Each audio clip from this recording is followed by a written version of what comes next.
rubbish could reduce the cost of a home by up to 12%. That's according to a report commissioned by environmental campaigners Keep Britain Tidy. Well, joining us to discuss this is Douglas Haig, who's the Vice Chairman of the Residential Landlords Association Wales and owns James Douglas Sales and Lettings. That's in Cardiff. Good evening to you. Evening. Does it really affect the value of your property if the surrounding area is full of rubbish?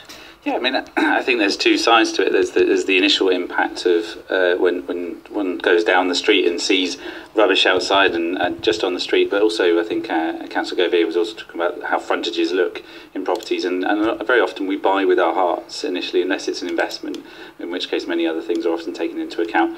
But I think the wider impact of this needs to be looked at, because ultimately some rubbish and some bins out on the front don't reduce the value of your property by 12% in Wales would be an average of just over £10,000. So it's more what it means or £17,000. Sorry, it's more about what it means in terms of the impact on the community and what's going on behind that. So very often antisocial behaviour or some empty properties in the area, or maybe crime is slightly higher. But that is going to bring the price down, isn't it? Exactly, yeah. And I think the how people take care of their properties is very often an indicator of what's going on in the wider community. So when you're out looking for a house, you walk down a street and you see loads of litter, you're automatically going to make assumptions about it. I think there's a connection there. So if all of a sudden tomorrow you clean up a litter, all the litter from the street is not going to suddenly upvalue the street by over £17,000 because you've done that. The street areas get reputations, property values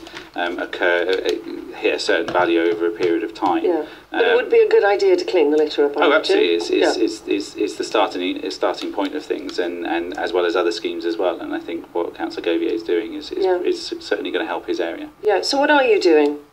There's a number of things. I think first we're trying to change the perception of the area. So in essence, sort of residents are beginning to fight back against the minority that will, that treat the area with disregard. Yes. So that's the first aspect, and there's very outward-looking symbols of that, like people who put a Keep Grangetown Tidy sticker in their windows, similar to that of Neighbourhood Watch once upon a time. Yes.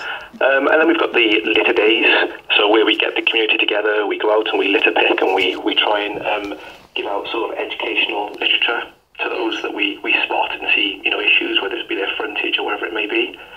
And then there's general reports, so where the residents hold us as councillors to account in terms of social media. We have to report back every month on areas that we're focusing on.